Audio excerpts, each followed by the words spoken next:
늘 사람들을 연구하는 거지요. 그리고 사람이 사는 사회를 연구하는 거지. 이런 사회를 어떻게 하면 좀 더 사람들이 제대로 사람답게 살 수 있도록 하는 이런 방법이 뭐냐. 국가보위 비상대책위원회를 설치했다고 발표했습니다.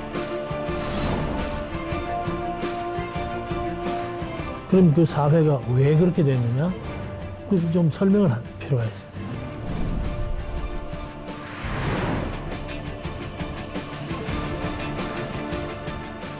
선생님의 사약은 이제 한마디로 말씀드리면은 그 인간주의 사약이라고 말씀드릴 수 있겠죠. 결국 사회의 구성원은 사람이고 그 변동의 이 심층에는 인간이 있다.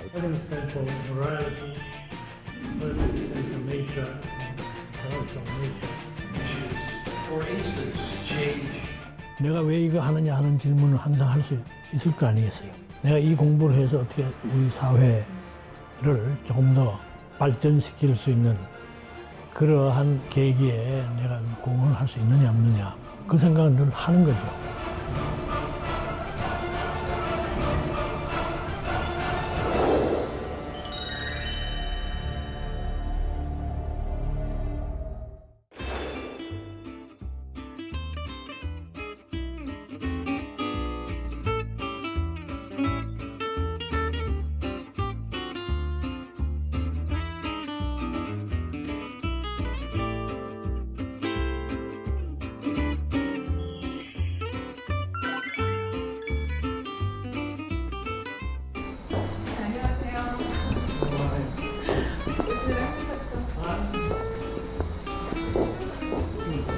아침도 아마 별로 안 하실 것 같아서 기운 좀 내라고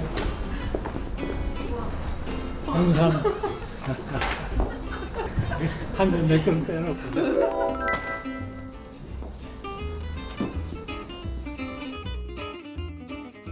치겠습니다. 하나, 둘, 셋. 저희가 이 그림 하나 준비했는데 자화상? 네. 이거는 뒷표지에 전면에 사진을 하나 내겠다. 그래서 사진을 찍어줬어요. 근데 그 자세가 이게 뭐 여러 가지를 하다가 이렇게 옆을 보면서 뭘 생각하는 듯한 그런 자세. 이 사진이 어느 책 뒷표지에 나오느냐 하면은 인간주의 사회학이라는 책에 나옵니다. 가끔 이 소묘 스케치하는 걸 좋아하니까 자화상을 하나 그려봤어요. 뭐 잘 그린 건 아닌데 왜 이렇게 옆으로 흘기고 있나 하는 생각이 좀 들 것 같은데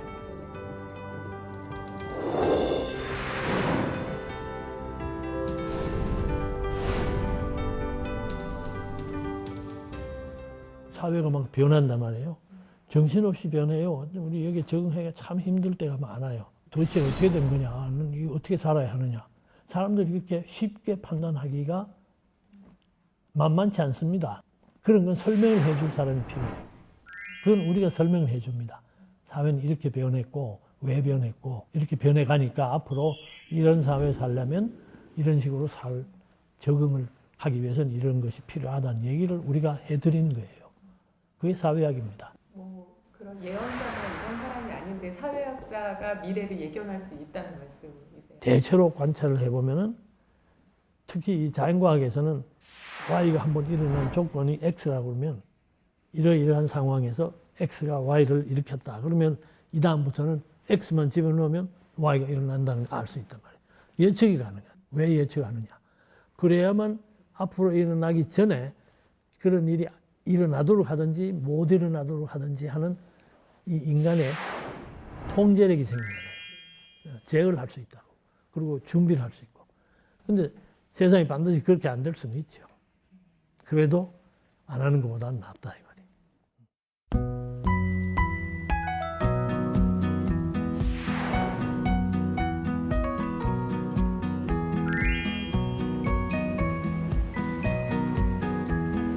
그냥 이렇게 다니면 이게 제일 편해.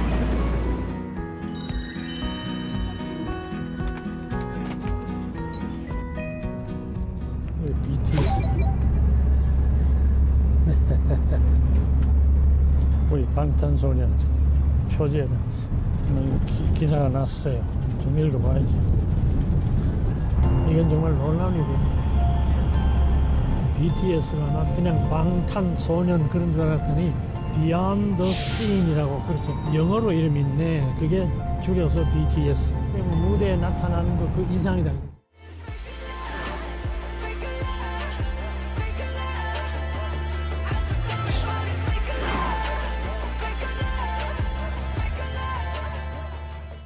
격세지가 없나? 우리가 이렇게까지 세계를 움직일 수 있다는 거는 그것도 문화를 가지고 한다. 이건 역시 우리 문화의 어떤 그동안에 쌓아온 DNA가 분명히 있는 것 같다 하는 생각이 있어요. 그리고 모두 노력을 열심히 했으니까. 젊은이들 얼마나 고생을 해요. 처음 유학 가서 바닷가에 골프도 치고 또 배 타고 노는 그런 리조트가 있는데 거기에서 웨이터 노릇을 했다. 그러면 그래 어디서 왔냐 그런단 말이야. 차이나, 재팬 그런다고. 한국은 이름이 안 올라. 내가 웃으면서 코리아라 그러면은 코리아냐고. 그 한국에서 전쟁이 있었고 우리 집 옆집에 아무개 가서 부상하고 뭐 동구는 말이야 거기서 전사하고 이런 얘기부터 했다. 그러니까 한국이라는 이미지는 1960년대 초니까 전쟁 뭐 그런 거 자기들이 원조 물자 보내서 겨우겨우 유지하고 있는 나라다 그런 생각을 할 수밖에 없죠. 이건 정말 놀라운 일이에요.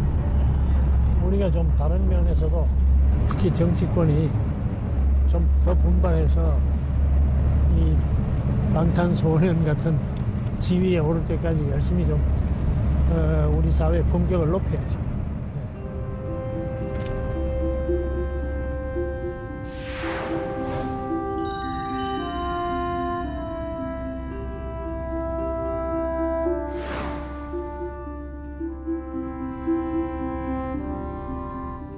서울대학교는 그만두면서 나는 서울대학에 다시 강의를 안 온다.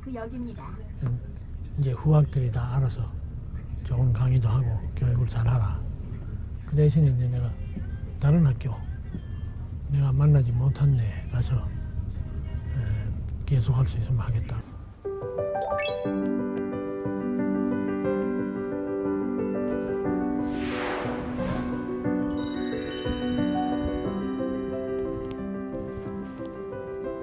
여기 코스모스가 쫙 있죠.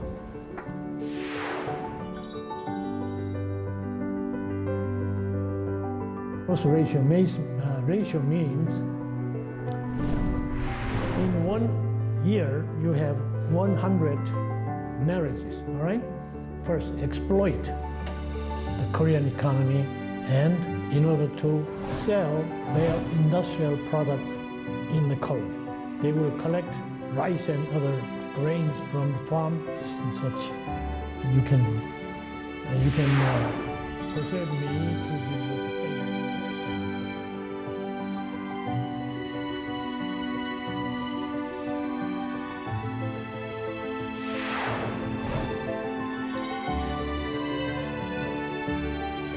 These are about 25 floor store.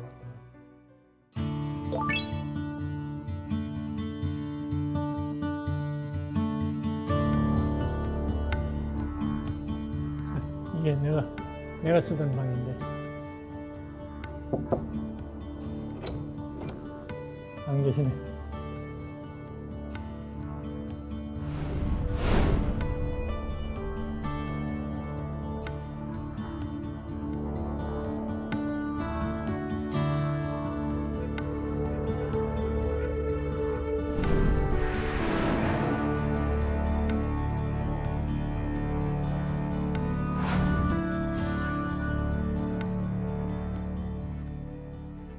맨 처음에 한국에서 미국에서 귀국해가지고 여기 귀임하자마자 쓴 첫 번째 이게 처음 나왔고 그 다음에 이것이 두 번째 나온 개정판이고 우리나라 사회학 개론책으로는 좀 뭐 새로운 시도를 했다 이렇게들 평가를 하는 거고 많은 학생들과 젊은 사회 강사들, 교수들이 개론 가르칠 때 이 책을 많이 썼다고 그래요.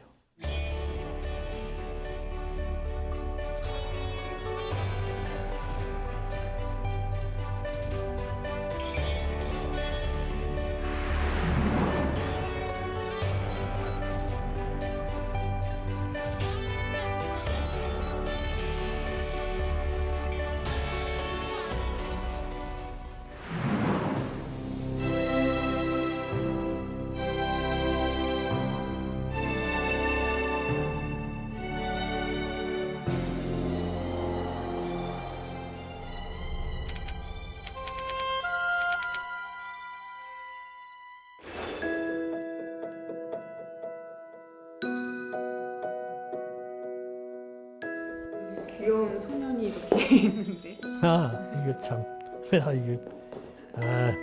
초등학교 다닐 때 소풍 갔어요. 이건 이제 안동에, 지금은 안동호. 그 이제 댐을 만들었기 때문에 그렇고, 이때만 해도 그게 댐이 없었던 시절이니까, 가운데, 그때가 좋았죠. 여기 뭐라고 밑에 썼냐면, 오, 친구들이여 즐거운 그 시절. 이렇게 썼어요. 아마 이때는 꽤 즐거웠나 보지? 어렵게 살았지만. 그때 막 시도 좋아하시고 문학을 좋아하셨다면서요. 글쓰기를 좋아했다 이렇게 볼 수 있죠. 그리고 이 중고등학교 시절에 내가 이제 소설을 썼어요. 그때는 꽁트라고 그랬죠. 짧은 소설이. 국어 선생님이 이거 잘 썼단 말이야. 그래서 글을 내가 앞으로 써야겠고 그러려면 이제 소위 말하면 꿈을 가진다 그러면 뭐 최소한 한 돌스토이 정도의 흉내로 좀 낼 수 있으면 안 좋겠냐.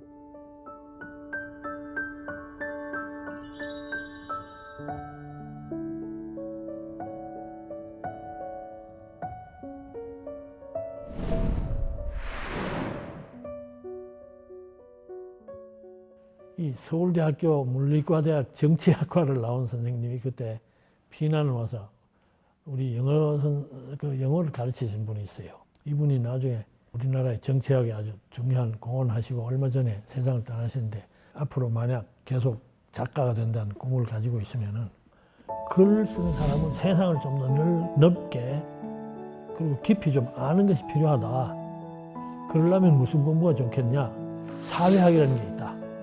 우리는 사회학이 있는지도 몰랐지. 1950년대니까요. 우리나라에 사회학이 생긴 지 10년도 안 됐을 때예요. 존경하는 선생님께서 그렇게 얘기를 하시는데 어떻게 한번 해봐야겠다 생각을 했죠.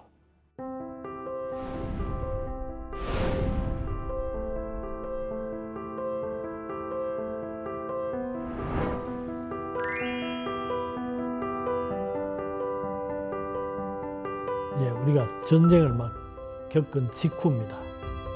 55년 학번이니까 그 우리의 소위 학문 세계라는 것 또는 이 전반적인 문화의 그 분위기는 미국의 영향을 아주 일방적으로 받던 그런 시점이에요. 근데 이걸 해보니까 만약 이걸 공부를 제대로 하려면은 당장 소설 쓸 수는 없고 과연 이 학문 자체가 어떤 건지 또 이게 내가 공부를 해서 사회에 뭐 기여할 수 있는 그런 그 조건이 되는 건지 안 되는 건지 그게 궁금해졌단 말이에요.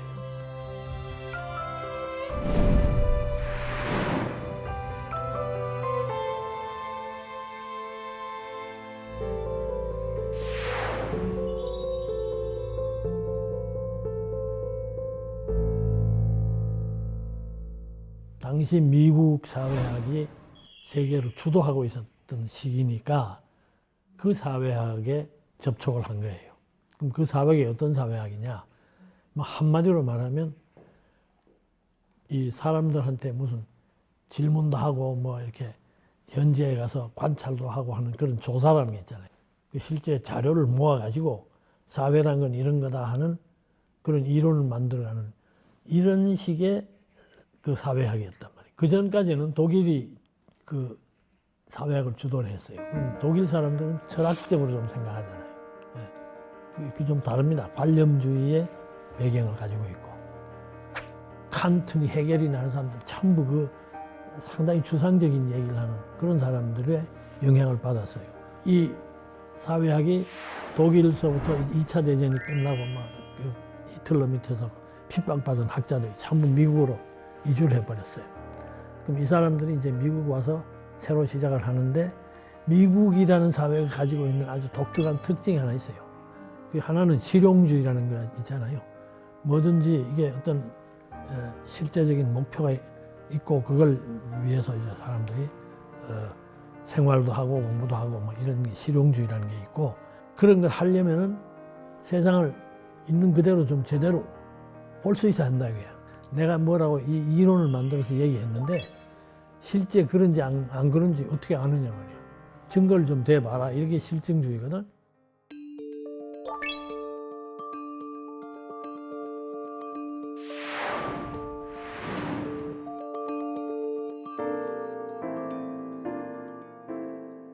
한 과목에 아주 특별한 경험을 갖게 된 거예요. 이 과목이 바로 그 사회 조사 방법을 상당히 제대로 공부한 선생님이 가르치는 과목이야. 듣고 있으니까 이 사람들이 도대체 왜 이딴 공부를 하느냐 하는 아주 근본적인 질문에 부딪힌 거예요. 전부 이 사람들은 자기들 논문 쓰기 위한 자료에 회귀 분석을 하니까 숫자가 0. 얼마에서 뭐 어떻게 되고 이런 것인데 이걸 어떻게 처리했으면 좋겠느냐 이걸 지금 막 열을 올려서 토론하는 그런 식으로 강의가 진행하고 있어요. 나 이런 공부하러 온 건 아닌데 물론 방법은 아는 건 좋은데 그리고 이게 만약 사회학이라면 내가 이런 사회학 계속해도 좋으냐 하는 의심까지 이제 생겼는데 그래서 한번 내가 좀 발언을 좀 해야겠습니다 하고 얼굴이 시뻘겋게 상질해갖고 나는 전쟁을 지금 겪고 형편없이 빈곤한 상태에서 이 사회를 어떻게 하면은 경제를 되살리고 좀 제대로 된 사회를 만들 것이냐 하는 그 고민들을 잔뜩 하는 이런 상황에서 나는 사회학이라는 걸 공부하기 시작했고 그렇게 해서 이제 여기 본토에서 좀 제대로 공부하겠다 왔는데 당신네들은 말이야 배가 불러서 그런지 몰라도 쓸데없는 소리만 하고 있다. 나한테 아무 도움이 안 된다. 이거 한국 사회를 어떻게 이해를 해서 좀 개선할 수 있는 그런 좀 문제의식 같은 게 전혀 없다 이런 얘기.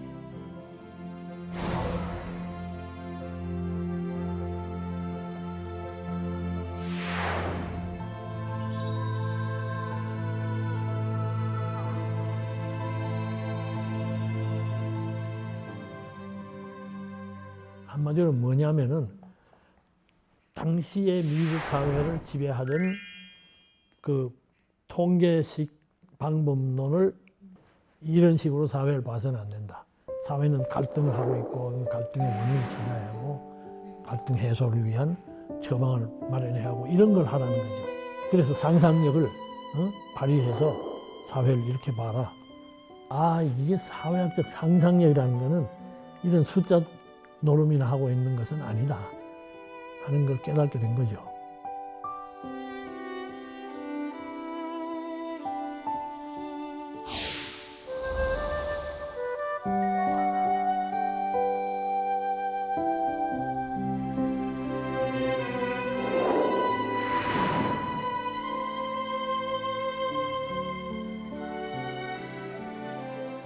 그럼 지금부터 내가 무슨 공부를 하는 게 한국 사회학자로서 마땅한 일이겠느냐 하는 생각을 할 거 아니겠어요. 뭐 기왕에 공부 시작했으니 제대로 해야지.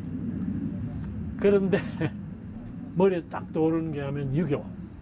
이 유교가 아무래도 한국 사회를 규정하는데 혹은 규명하는데 아마 핵심적인 요소가 아니겠느냐.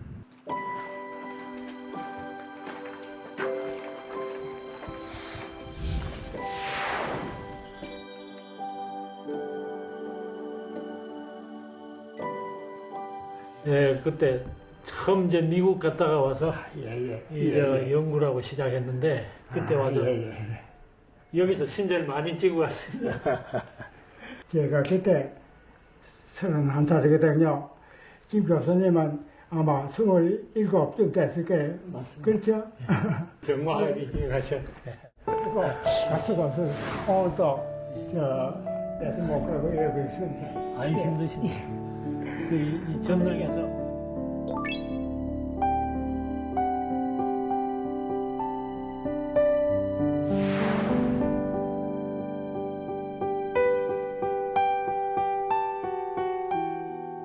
만나면 우선 관향이 어디십니까? 성씨가 누굽니까? 그거 묻잖아요. 그러면 뭐 김아목입니다. 관향이 어디십니까? 이게 본관을 물어봐요.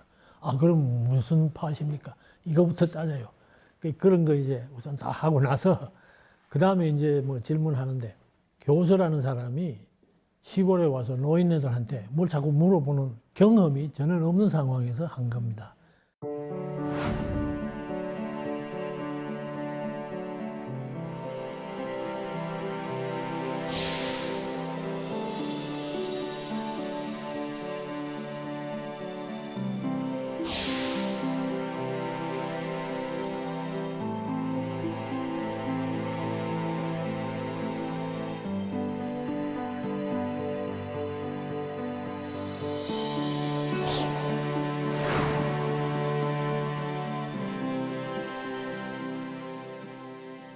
더군다나 이제 근대화다 뭐다 하면서 사람들이 유교 같은 전통 빨리 좀 벗어나야 한다고 할 때거든요.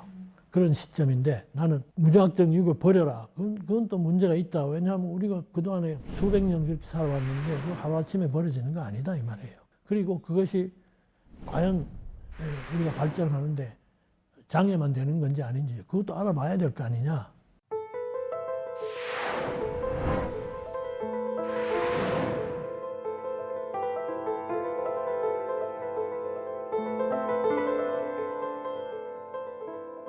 그런데 학계의 반응이 아주 냉랭했어요. 왜 그랬어요? 지금 이 말이야 근대화하고 뭐 발전 빨리 해야 될 시기에 무슨 뭐 캐캐먹은 유교냐 말이야. 유교 그 연구해서 뭐 하려고 그러느냐.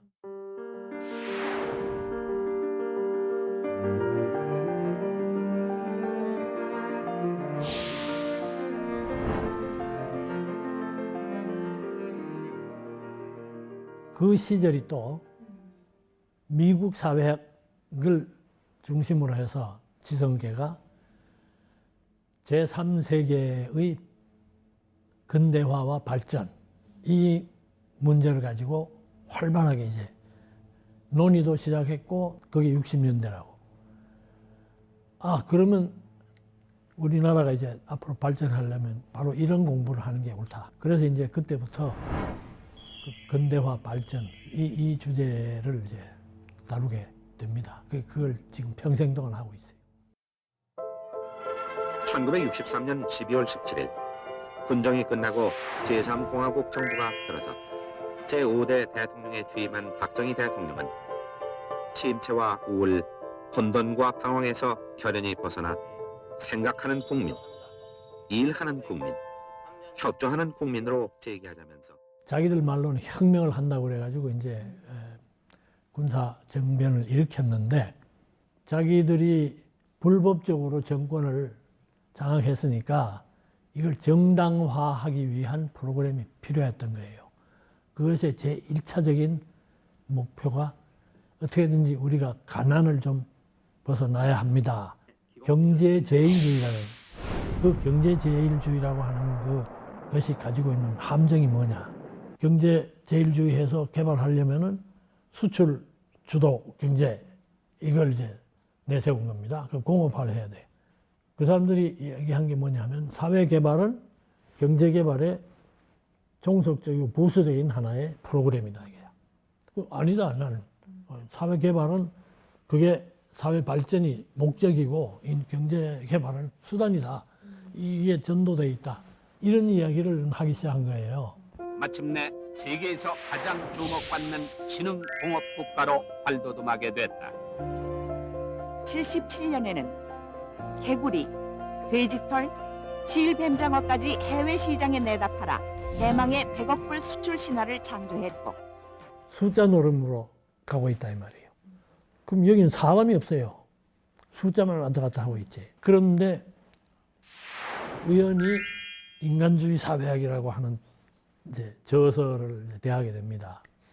그때 내가 깨달았던 것이 바로 사회를 상상력을 가지고 제대로 들여다봐야 하는데 인간이 중심에 있어야 한다. 이게. 사회 속에 인간이 이게 어떤 사회에서 인간답게 살 수 있는지를 탐구하는 이쪽으로 이제 방향을 좀 돌릴 필요가 있다. 그게 이제 인간주의 사회학입니다.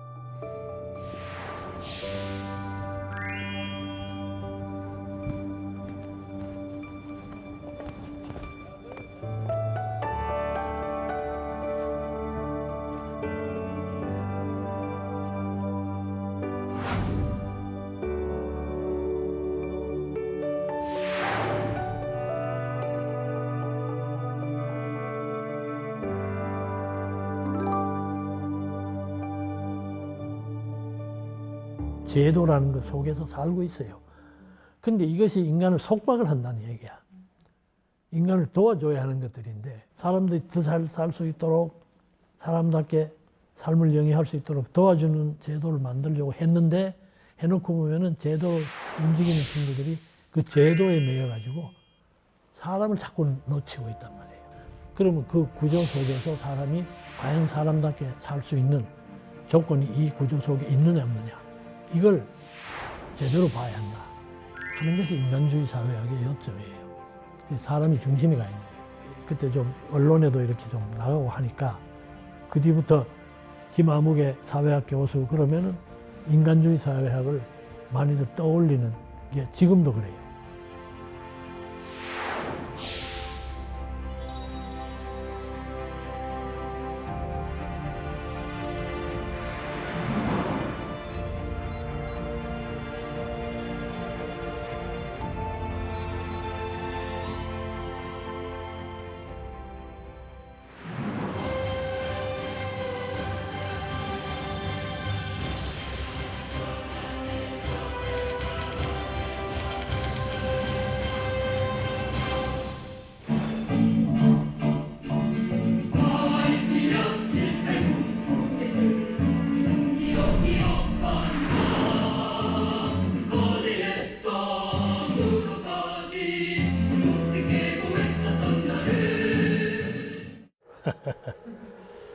그때는 참 이런저런 시위가 많았어요. 정치적인 것도 있고.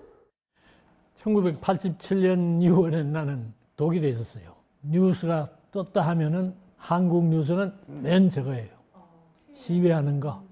그거밖에 내가 본 기억이 없어요. 그 후에 여러 가지 자료나 이런 걸 보면서 이제 내가 노사관계의 사회학 논문을 정식으로 써야 되는데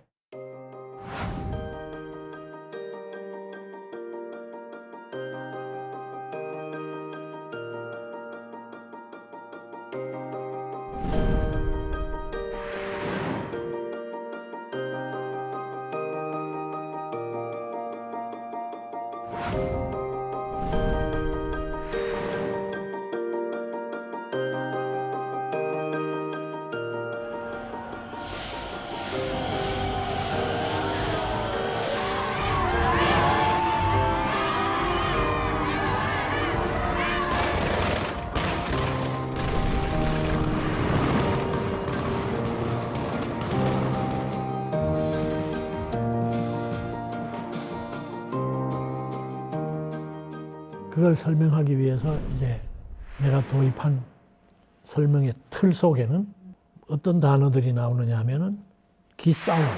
기싸움이 뭔지 알잖아요. 뭐 하여튼 너 죽고 나 죽기 하는 이제 그런 식이에요.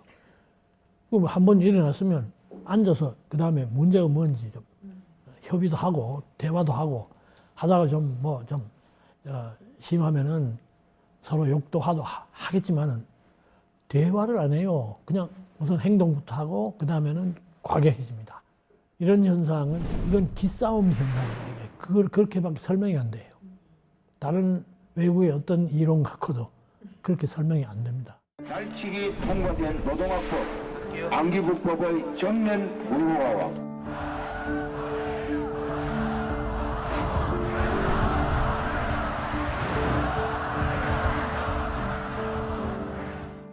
그런데 한국의 경제 성장을 성공시키는 배경에는 뭐가 있느냐?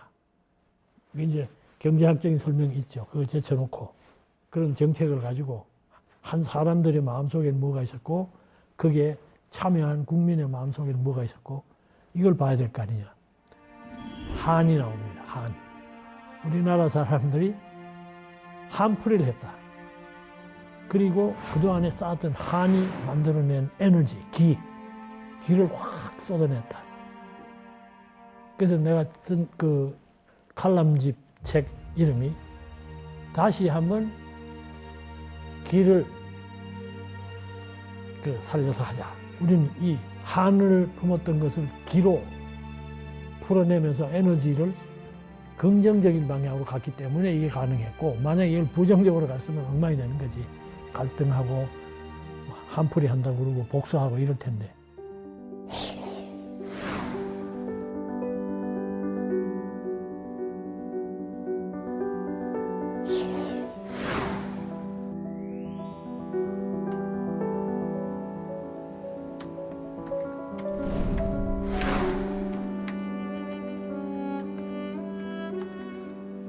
아마 처음에는 그 따님들이 그 말을 썼던 것 같은데 늘 글을 쓰시니까 엄마 아빠가 올라갔다 내려오면 글이 나오고 하니까 애들이 아마 그렇게 말했던 것 같은데 나중에 이제 제자들도 그 말을 웃어가지고 글 공장에 간다고 농담하고 그랬었는데 글을 참 많이 쓰셨어요. 39년 동안에 저서를 한 50권쯤, 논문은 220편쯤, 보고서까지 해서 총 한 320여 편 됐더라고요. 그래서 제가 계산을 해보니까 1년에 평균 8편 이상 쓰신 거예요. 책이 됐든 논문이 됐든. 그건 굉장히 많은 분량입니다. 보통 우리 학자들이 논문 1년에 2~3편 쓰면 많이 쓰는 거거든요.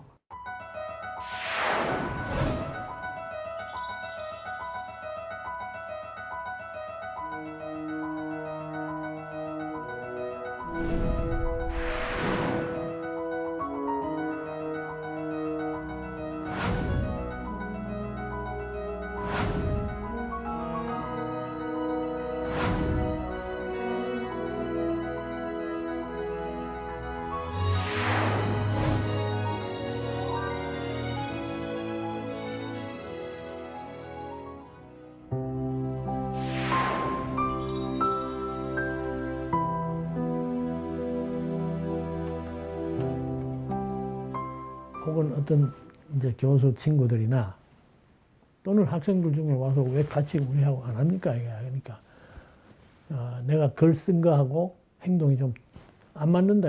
그래서 이제 한 친구는 그 친구도 지금 그 유명한 칼럼니스트예요. 깃발 없는 기수 아닙니까? 이게 글로는 상당히 비판적으로 쓰는데 행동이 없지 않나 이거야. 나는 비판하는 것이 내 주 임무라고 생각해서 하는 거지. 근데 비판했으니까 내 바로 행동한다는 건 거기까지입니다. 중도에 서서 그저 이성적으로 생각하면서 사회를 바라보고 비판할 때는 하고 협조할 때는 하지만은 내 원칙은 그대로 지키면서 그렇게 살아가고 사회도 그런 방향으로 갔으면 좋겠다.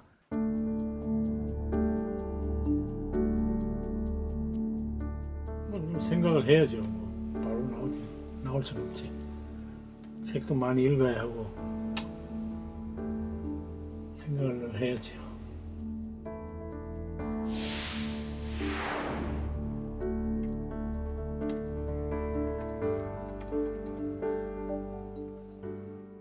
우리 식의 설명이 나왔으니까 이 설명에 의해서 무엇부터 어떻게 고쳐나가야 할 건가를 이제는 당사자들이 앉아서 토론하고 수기를 해가지고 대답을 찾아가자 이게.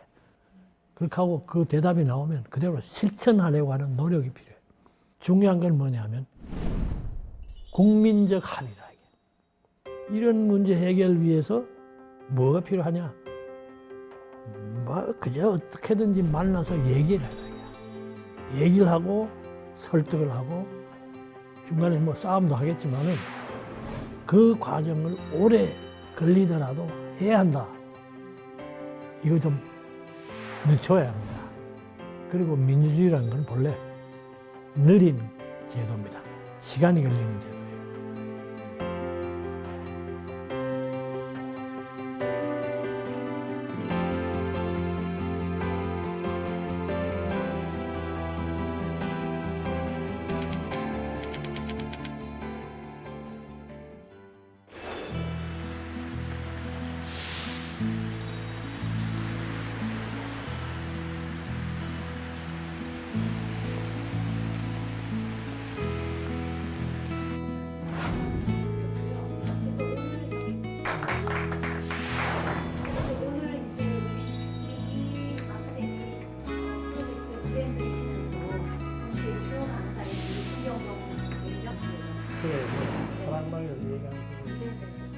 막스 쉘러라고 하는 독일의 철학자가 이렇게 얘기했습니다. 유사일에 어느 때에도 오늘날만큼 인간이 스스로에게 문제가 된 적이 없다. 이게 무슨 뜻이에요? 사람이 사람을 괴롭히고 있다 이게. 사람이 사람답게 서로 도우면서 소위 상생하는 그러한 그 원리로 살아가야지 왜 인간이 자꾸 서로를 괴롭히고 이거 문제를 일으키느냐 이게.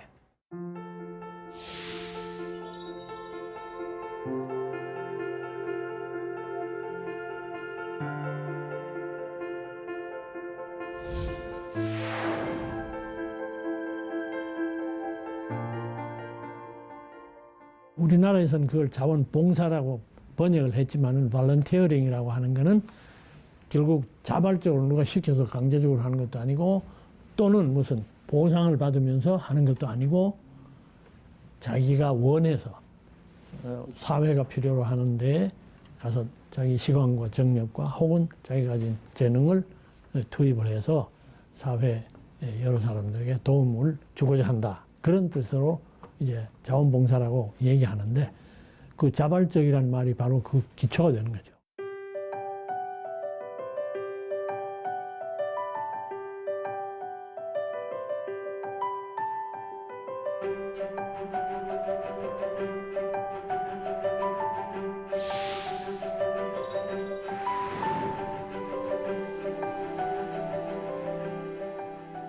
그럼 앞으로 우리 사회가 좀 더 나아지려면 뭘 해야 되느냐? 지금처럼 국가주의적인 이런 체제는 빨리 벗어나야 한다고 봅니다. 시민사회 주도의 그런 사회로 변해 가도록 노력을 다 같이 해야만 우리 사회가 좀 더 바른 길로 갈 수 있다. 그 시민사회에 그와 같은 일을 주도적으로 할 사람들은 어떤 사람들이냐? 그건 내가 지금 하고 있는 자원봉사 운동을 그 중에 하나의 중요한 그 메커니즘, 중요한 기제로 난 그렇게 얘기를 합니다.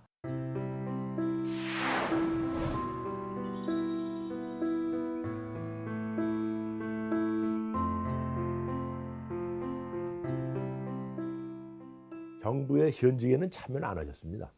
뭐 선생님의 능력으로 보면은 장관도 하실 수 있었고 여러 중요한 자리를 맡을 수 있었습니다만 그런 것은 안 하신 걸로 알고 있습니다. 이번에 국회 출마를 좀 해라. 그러면 문중에서 선거 비용 다 대주고 지원 열심히 할 테니까 좀 해야겠다.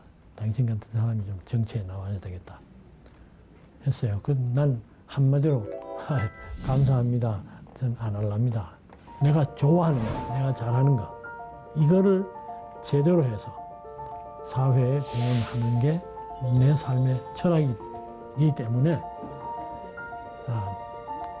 뭐 여러 가지 참 좋은 권유를 해줘서 감사하긴 한데 그 자리는 내가 갈 자리는 아니라고 생각한다.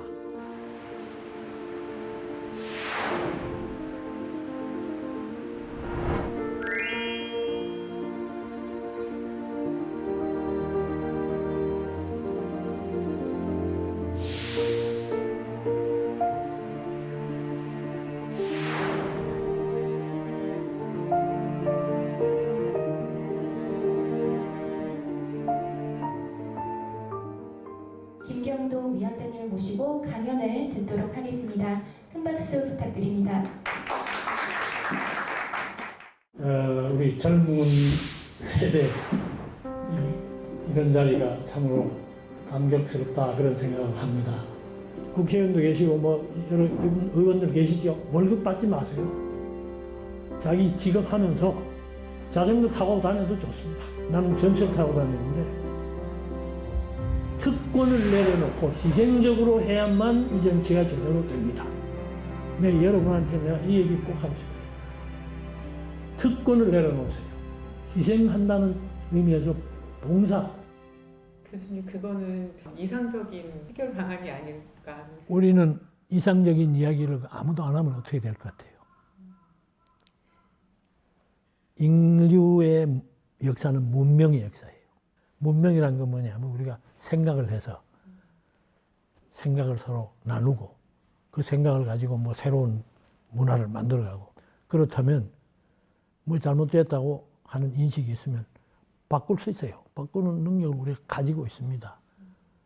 그런데 그 바꾸기 위해서는 현재의 틀 속에서만 생각을 하고 거기서 해결을 찾고자 해서는 부족합니다. 그럼 뭐가 필요해요? 좀 더 나은 것을 생각해내야 된다 이 말이에요. 그게 이상이라는 거라고. 근데 현실은 어떠냐? 이상과 현실은 항상 격차가 있어요.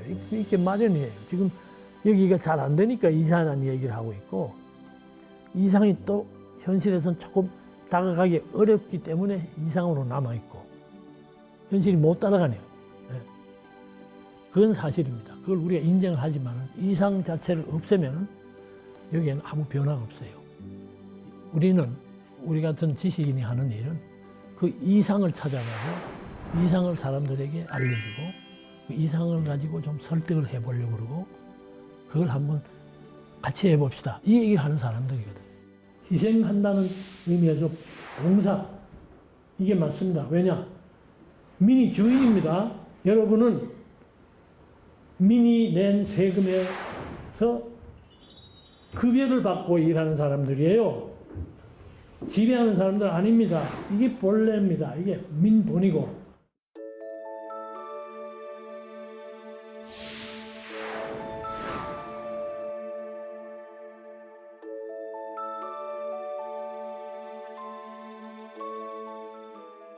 (2018년) 오늘까지 우리 사회가 많이 발전했다고 보시는지. 네. 그 질문은 너무 엄청난 질문이라서 내가 대답은 할 수 없죠. 가령 어떤 사람이 나한테 한국은 그동안에 많이 발전했죠. 그렇게 질문을 할 것 같으면 나는 글쎄요. 왜? 발전이라는 개념을 잘못 알고 있어요. 그 사람들이 아는 발전은 내가 말하는 발전하고 좀 차이가 있습니다. 나는 어떤 가치관을 가지고 얘기하는 거예요. 우리가 어떤 가치를 추구해서 성공적으로 그 가치를 획득했느냐, 이걸 가지고 얘기를 해야 되는데, 물질적으로 많이 변했다, 번영을 할 수 있게 했다, 그것 말고는 크게 변한 게 없어요. 특히 가치 문제에서는 퇴보하는 면도 없지 않습니다.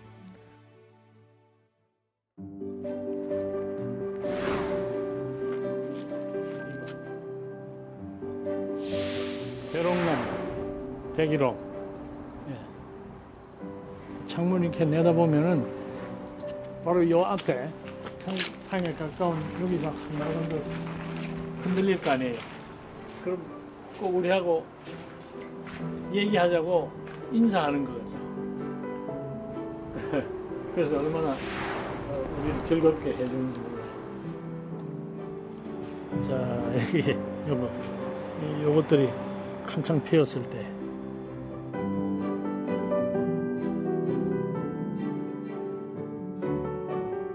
근데 난 그 꽃의 색깔을 아주 좋아합니다. 이게 붉은색은 맞아요. 근데 절대로 짙은 붉은색이 돼서 사람을 질리게 하지 않고 아주 아름다우면서도 지나치게 화려해서 사치스럽지 않고 아주 검소하면서 꽃 색깔은 참 사람의 마음을 편안하게 해주고 이 위안을 좀 힐링이라는 말 요즘 많이 하잖아요. 그런 꽃이에요. 근데 왜 이 얘기를 하는 거 아니? 내가 지금까지 살아온 걸 좀 생각을 해보니까 난 그렇게 뭐 화려하게 살지도 않았고 많은 사람에게 아주 화려하게 뭘 보여주고 한 그런 사람도 아니고 그저 다소곳이 자기 할 일 열심히 하면서 그나마 내가 가진 건 별로 없지만은 이것을 가지를 많이 펴서 많은 사람에게 위로도 주고 기쁨도 주고 대화도 할 수 있고 하는 이런 삶을 살아왔구나. 뭐 그런 생각이 좀 들어요. 아침에도 백일홍하고 대화를 하고 오늘 가서 잘하고 오겠다. 그렇게 하고 왔어요. 많이 닮으신 것 같아요, 백일홍 나무. 뭐 닮았다기보다 나는 그런 꽃처럼 그런 식으로 살고 싶다 그런 얘기예요. 네.